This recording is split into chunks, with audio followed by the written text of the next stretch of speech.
ربی آیات د دې صورت کی الف لام میم متعلق ورن بحث شو. دویم آیات کې الله تبارک وتعالى د قرآن عظیم الشان بارکی دا بیان کوي چې د دې مقام او مرتبه صدا او دا صدا پار نازل دي، دا خلق ته فائدہ ور کوي او دا د الله د طرفه دی او کنه دی. نو په دې یو آیات کې الله تبارک وتعالى دا بیان کوي او سره دام بیانای چې د دینه پوره فائدہ چا غشته ده او پوره فائدہ اخیستون کې د دینه سوق دي. نو په دې آیات کې دا بیانای مخکې سوره فاتحه کې کتا خیال کړیو نو موږ التویلو چې اهدنا الصراط المستقیم بند الله تسوال کې چې موږ ته سم لار وخیا. نو بیا وی چې لار د هغه کسانو چې تا په انعام کړی دي او چې يهوديان هم نوي عیسایان هم نوي دا غي لار راته وخیا. نو دا دعا چې بنده وکړه نو الله په دې بل صورت کې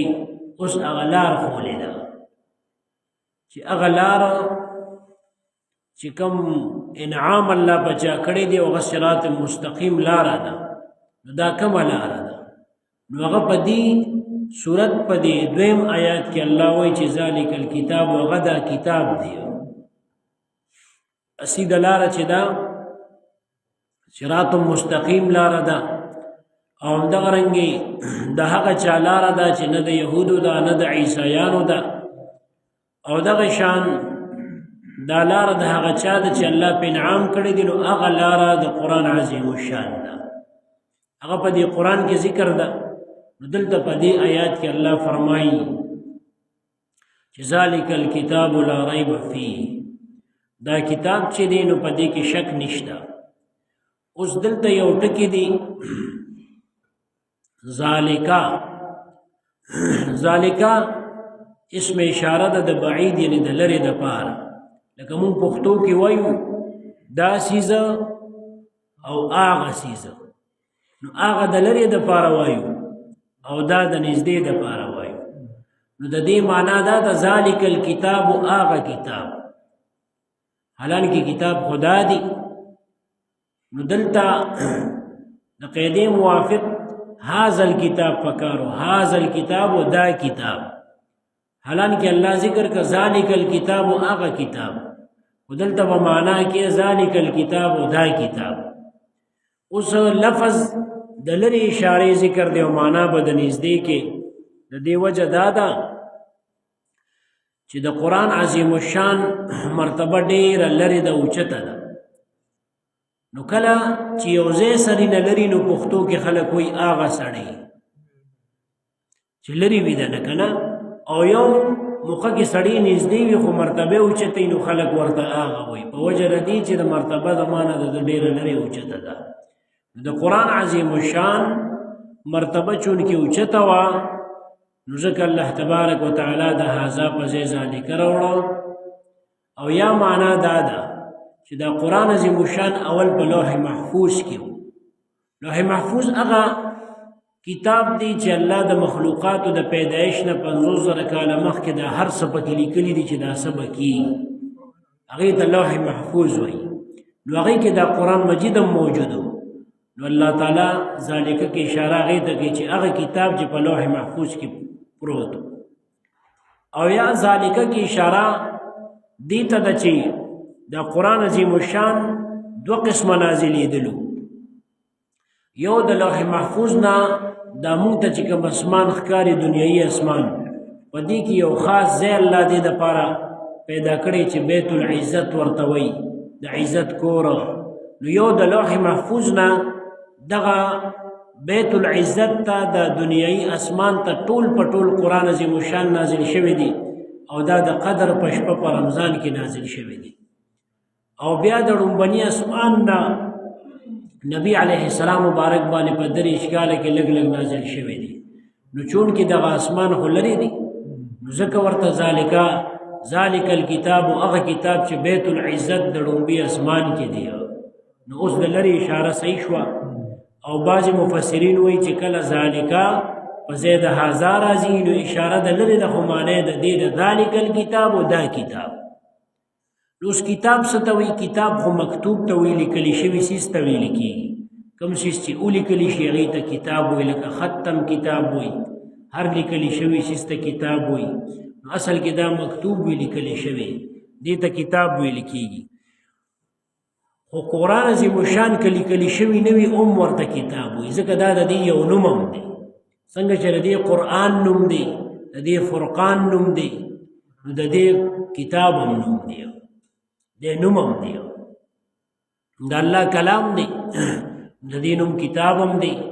نو الله فرمایي ذالک الکتاب دا کتاب لا ریب فیه شک نشته دی په دې کې اوس ته به وایې چې څنګه شک پکې نشته کافر خو پکې شک کوي هغې یې نه مني نو الله خو فرمایي شک پکې نشته او حالانکه کافر پکې شک کوي نه مني نو د دې معنا دا ده معنی دا نه ده چې څوک پکې شک نه کوي معنی دا ده چې شک پکې شته نه هسې پکې خلک کوي لکه یو څیز قابل د شک وي او خلک پکې شک کوي نو هغه مناسب وي او چې یو څیز قابل د شک نه وي او خلک پکې کوي نو دغه خلک ناپوهي هغه څیز قابل د شک نه نو دغه رنګې قرآن عظیم الشان قابل د شک ځکه نه دی چې په دې کې شک نشته په څه کې شک نشته چې دا د الله د طرفه دی په دې خبره کې شک نشته چې دا د الله د طرفه دی په دې کې هم شک نشته چې دا د هدایت کتاب دی په دې کې شک نشته په دې کې هم شک نشته چې د دې په شان کتاب بل څوک نشي راوړی او دا الله په بل صورت کې نازل بیان کړی دی چې الله تعالی فرمایلی دی وان کنتم فی شک مما نزلنا على عبدنا فاتوا بسوره من مثله که تاسو وان کنتم فی ریب مما نزلنا على عبدنا مونږ چې په نبی علیه السلام کوم قرآن نازل کړی دی کافرو ته الله فرمایي که تاسو پکې په شک کې یې نو فاتوا بسوره من مثله د دې په شان یو صورت راوړئ ځکه نبی علیه السلام عربي قرآن عربی کې نازل دی او نبی علیہ السلام داسې زمانه کې په نبی علیه السلام دا قرآن نازل شوی چې په هغه زمانه کې عربو به ډېر ناشنا ناشنا شعرونه وي او مقابلې به په دې کې کولې قابل خلک پکې موجود نو الله تعالی دې ته وایي چې ښه تاسو کو وایئ چې دا د الله د طرفه نه دي او نبی علیه السلام شعر زده کړی او دا د ځانه جوړ کړی دی نو زه د دې په شان یو صورت خو جوړ کړی که نه یو صورت جوړ کې او بیا ورته ویلي تا ته به راشم د لومبۍ سپاره کې چې ستاسو څومره ملګري دي که د انسانانو نه دي که د پیریانو دي ټول راجمع کړي ټول شاعران راجمع شي د دې په شان یو صورت جوړ کې اول وی د دې په شان جوړ کې د ټول قرآن په شان چې د هغې نه ناکامه شو ډېره موده پسې ورته ویزه د دې په شان لس صورتونه جوړ کې نو دا چیلنج برقرارو چې ډېره موده هغه هم جوړ نه کړو ورته زه د دې په شان یو صورت خو جوړ کړی که نو چې ډېره موده په دې کې تېره شو دی بیا هم دا نبي علیه السلام د ځانه جوړ کړی دی او د ځانه جوړ کړی دی نو الله ورته زه دا مخکې چیلنجونه مې درته پرېښودل د دې په شان هم نشئ جوړولی د دې د لسو صورتونو په شان هم نشئ جوړولی د دې د یو صورت هم په شان هم نشئ جوړولی زه د دې د یو آیات په شان یو آیات جوړ کړی زه اوسه پورې هغې یو آیات جوړ نه کړه نو ګوره اوس دا قابل د شک دی نه دی هغې په خپله دا ګواهي کوي چې دا قابل د شک ځکه نه دی چې هغې یو آیات هم نشي جوړولی او بیا هم پکې شک کوي نو دا جاهلو که نه ګمراه هم معنا دا د لا ریب فیه شک نشته په دې کې څنګه پکې شک نشته چې دا د الله د طرفه دی او دا د هدایت کتاب دی په دې کې شک نشته یعنی یو سړي کې که لږ غوندې عقل وي او لږ غوندې فکر وي نو په دې کې به شک ونه کیه نو لا ریب فیه هدی للمتقین او دا هدایت دی د پاره د متقیانو هدن هدایت نو هدایت تاسو ته ما دوه معناګانې کړې وي چې یو هدایت دی ته وایي چې لاره ته چاته وښیې چې دا لاره فلانکي ځای ته تللې ده دا هم هدایت دی او بل هدایت دا دی چې د لاس نه ونیسي او هغه ځای ته یې بوځي نو ما درته ویلي وو چې هغه هدایت چې په زړه کې هدایت پیدا کول دي نو دا د الله تعالی کار دی بنده دا نشي کولی او د هدایت په لاره باندې بوتلل دا د نبی علیه السلام هم کار دی او د هغه د امتیانو او د باعمل علماو ځکه قرآن عظیم الشان کې الله نبی علیہ السلام ته فرمایي انک لتهدی الی صراط مستقیم، ته سمه لارې ته هدایت کې، معنا دا د خیر خلکو ته. او بل ځای کې چې وایي انک لا تهدی من احببت، ستا چې څوک خوښ یې هغه ته هدایت نشي کولی، نو معنا دا چې د هغه زړه کې ته هدایت نشي پیدا کولی. اوس دلته یو خبر باندې ځان پوه کړه. دلته الله فرمایي دا قرآن عظیم الشان هدى للمتقین، هدایت د نیکانو ته. متقی نیک ته وایي، د متقی معنا درته بیا کوم، متقیانو دپاره هدایت دی. او حالانکه بل ځای کې فرمایي هدى للناس، شهر رمضان الذي انزل فيه القرآن هدى للناس، هدایت دی د خلکو ټولو دپاره. یعنی د هغه آیات نه دا معلومیږي چې قرآن هدایت د کافر دپاره هم دی او د مسلمان دپاره هم دی، د هر چا دپاره دی. او دین دا معلومیږي دینه چې هدى للمتقین دا قرآن هدایت صرف نیکانو دپاره دی. اوس ته به یو آیات نه دا معلومیږي چې ټولو خلکو دپاره دی، بل نه معلومیږي نه صرف نیکانو دپاره دی. نو څوک نو جواب دا دی چې دواړو آیاتونو په خپل ځای کې جدا جدا مطلب دی. هدى للمتقین چې دلته الله ذکر کړی دی، نو د دې نه مراد دا دی چې هغه هدایت چې په زړه کې هدایت پیدا کول دی، هغه دویم قسم ته مراد دی دلته. او هلته هدى للناس نو لار ښودل دي، نو لاره ښیي کافرو تم او مسلمان تم، او خو هدایت د مسلمان په کې پیدا کړی دی، ځکه هدى للمتقین شو. ٹھیک شو؟ نو دلته جدا معنا مطلب دی، خبره پوه شوې؟ هلته جدا معنا مطلب دی. دغه رنګې د هدایت مرتبې دي، د هدایت مرتبې دي. یو هدایت دا دی او یو تقوا دا ده چې ته د کفر او شرک نه ځان بچ کړي، بل دا دی چې ته د غټه ګناه نه ځان بچ کړي، بل دا دی چې ته د وړې ګناه نه ځان بچ کړي، بل دا دی چې ته د یو داسې کار نه ځان بچ کړي چې هغه جایز هم دی خو بهتر نه دی، خلاف اولا چې ورته وایي. ګوره د هدایت مرتبې دي. نو چې هدى للمتقین معنا دا ده چې هدایت د متقینو دپاره، یعنی د دې هغه تقوا زیاتوي، د متقینو د نیکانو تقوا زیاتوي، او کافرو دپاره هغوی ته هغه تقوا پیدا کوي. دا قرآن عظیم الشان. او بله خبره دا ده چې دا خو هدایت د هر چا دپاره دی، خو فایده ته چا غشتې د متقینو. دلته د عزت دپاره دی ذکر کړی دی. ځکه که دې خیال کړي چې یو څیز ستا په کور کې داسې وي چې د ټولو دپاره شریک وي، او یو کس ته فایده دی راړي، نو ته به دا هم د ده دی، بس ته به دا هم د ده دی، ځکه هغه ته فایده ډېر اخلي. نو دلته چې الله فرمایلی دی چې قرآن هدایت د متقیانو دپاره دی، معنا دا ده چې متقیانو د دې نه فایده واخیستله، نو داسې ده لکه همدې دپاره یي. نور خو هدایت الله را لېږلي د هر چا دپاره دی، خو فایده ته متقیانو واخیسته. نو هلته بیان د دې دی چې هدى للناس دا قرآن الله هدایت هر چا دپاره را لېږلی دی، او دلته بیان د دې دی چې را لېږلي خو هر چا دپاره دی، خو هر چا ته فایده وانه غشته، فایده ته متقیانو واغشته. نو هدى للمتقین دا هدایت د متقیانو دپاره دی. اوس متقی چاته وایي؟ متقی چاته ویل کېږي؟ نو متقی دې ته ویل کېږي اصل کې متقی د تقوا نه دی، او تقوا په عربی لغت کې ځان ساتلو ته ویل کېږي، ځان ساتل. او په شریعت کې تقوا چې ده نو د ګناه نه ځان ساتل او نیکي کول دا تقوا ده. اصل کې تقوا د ګناه نه ځان ساتل. او د دې یو ډېر ښه مثال یو صحابي بل صحابي ته ویلي، عمر رضی الله عنه د ابی ابن کعب رضی الله عنه نه تپوس وکړو. تفسیر قرطبي لیکلی دی، وی تقوا څه ته وایي؟ هغه ورته وی تا ته به زه یو مثال ویم، وي ته به پرې پوه شي. وی چې کله ته په داسې ځای کې روان یې چې هلته د ازغو شپولم وي او د ازغو بوټي م وي او ازغي م پراتي او تا جامې اچولي او خیال دې دی چې دا ازغي به ماله هغه سره پورې چې رسمانو دا ټوله ازغیجنه لاره ده، نو ماله به جامې وشلي او ما به هم زخمي کړي. نو ته به په دې لاره څنګه ځئ چې دې خوا مزغي دي او دې خوا مزغي دي او ته دې منځ کې ځې؟ نو هغه ورته زه به خپل څادر او جامې ورسره ټول کړمه او ډېر په احتیاط به روان یم چې د ازغي زما دې جامو سره ونه لګي او چې ما زخمي نه کړي او جامې م راله ونه شلوي. او دغه تقوا ده. تقوا هم دا څیز دی چې ته په دنیا کې داسې ځې او داسې روان یې، داسې کینې او پاسې او سملې او خوراک څښاک کې او تګ راتګ کې او خبرې کې چې ته وایې چې ما نه هغه کار ونه شي چې الله او رسول پرې رانه خفه شي. دا تقوا ده. اوس یو کس متقي شي نو تقوا ګوره ډېر سخت کار دی. د بعضې خلکو خیال دی په دې ځان پوه کې، د بعضې خلکو خیال دی چې تقوا صرف ذکر فکر عبادت او منځ دی. اصل کې تقوا د حرامو نه ځان ساتل دی. اصل کې تقوا څه ده؟ د حرامو نه ځان ساتل. پردې حق پتا خوړل حرام دي، د هغې نه ځان ساتل، دا تقوا ده. لکه اوس یو کس دی، دی ذکر هم کوي، دی روجې هم نیسي نفلي، دی تلاوت د قرآن هم کوي، دی نفلونه هم ښه ډېر کوي، دی د خیر نور ښه کارونه کوي، خو پردې مال خوري، دا متقي نه دی.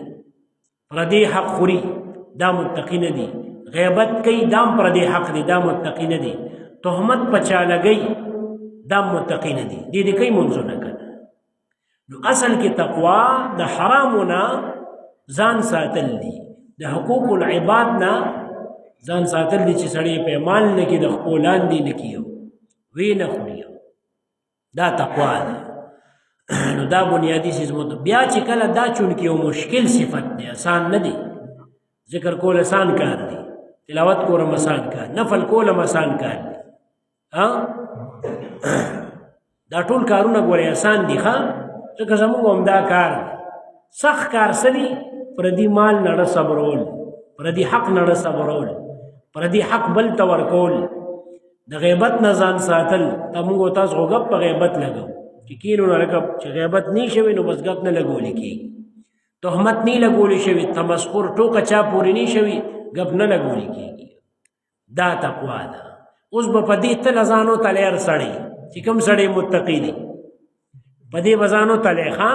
چې متقي څوک دی.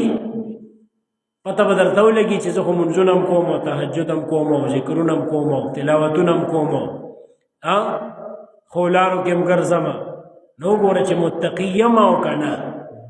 نو که متقي نو د هغه بیا ډېره اوچته مرتبه ده. قرآن عظیم الشان کې الله فرمایلی دي چې تاسو ما قبیلې او قومونه دې دپاره جوړ کړي چې یو بل خو وپېژنې. که قوم قبیله نه وه یو بل به چا څه پېژنه، خو بیا فیصله دا کړې ده چې دغه خو مې د پهچان دپاره کړي دي، خو ان اکرمکم عند الله اتقاکم. الله ته په تاسو ټولو کې عزتمن هغه کس دی چې کوم ډېر تقوادار دی.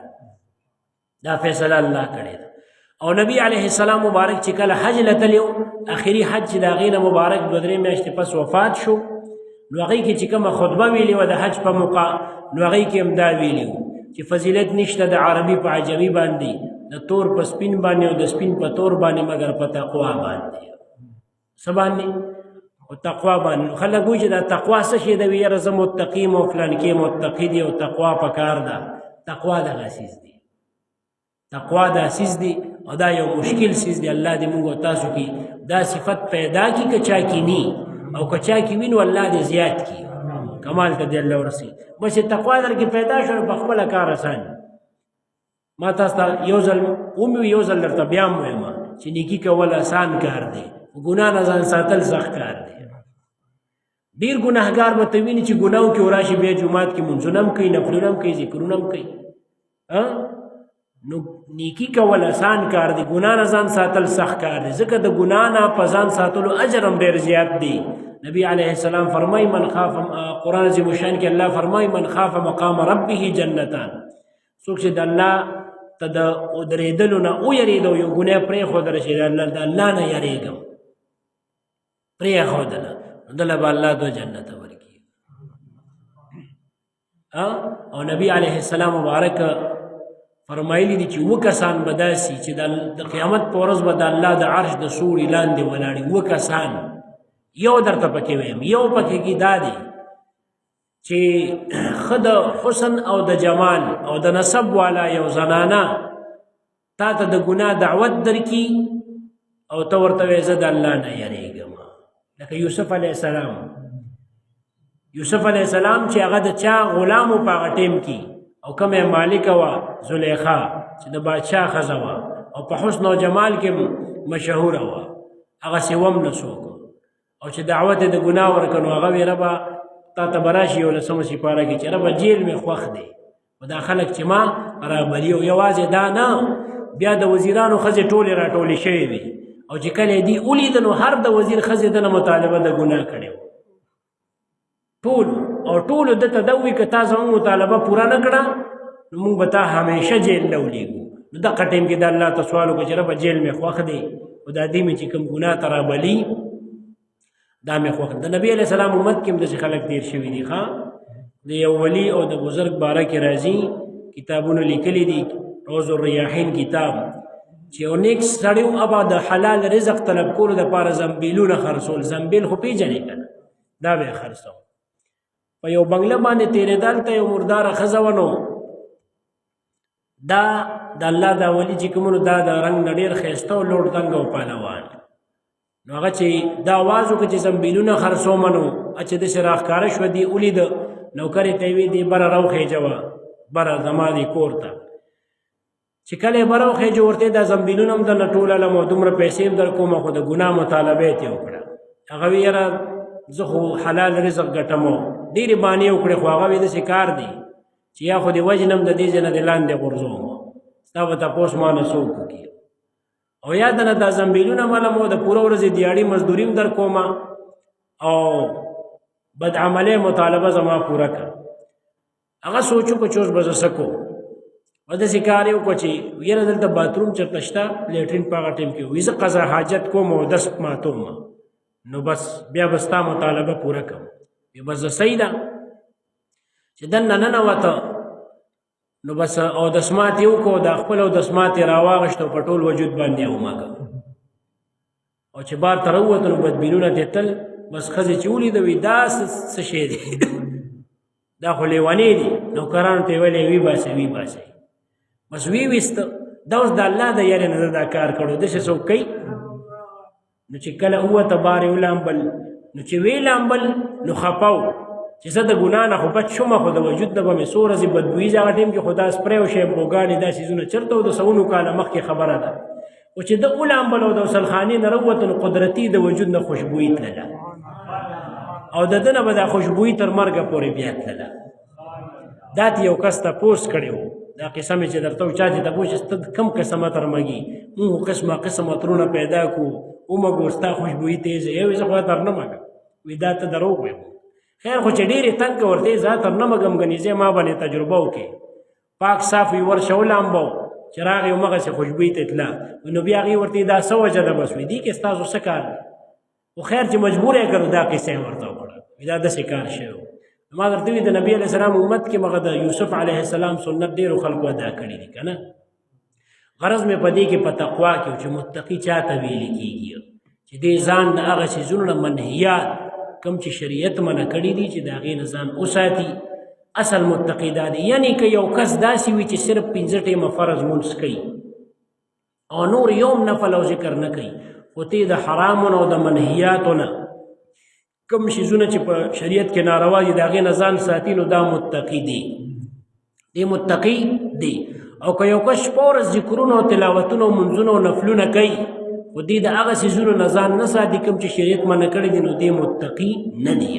الله دې موږ تاسو متقیان جوړ کړي صدق الله العظیم دلته ترجمه ذالک الکتاب دا کتاب لا ریب هیڅ شک نشته دی فيه پدې کې چې دا د الله د طرفه دی یا دا د هدایت کتاب دی هدن هدایت دی للمتقین د پرهیزګارو دپاره نو دې ته بیا موږ پرهیزګار پښتو کې وایو ځکه پرهیزګار څه ته وایي چې ډاکټر دې منع کړي د کومو څیزونو نه چې دا به نه خوري او ته هغه نه خوري نو هغه ته پرهیزګار وایي پرهیز کوونکي وایي او چې څوک یې خوري نو هغه ته بدپرهیزه وایي دې پرهیز نه کوي بدپرهیزي وی کوي نو بس دقې ته وګورئ دا د تقوا معنا ده پرهیز څه ته وایي چې شریعت منع کړي چې دا به نه کوي چې هغه ته نه کوي نو بس هغه پرهیزګار دی نو دا وی هدایت د پرهیزګارو دپاره دیني پوره فایده ترې هغې واخیسته صدق الله العظیم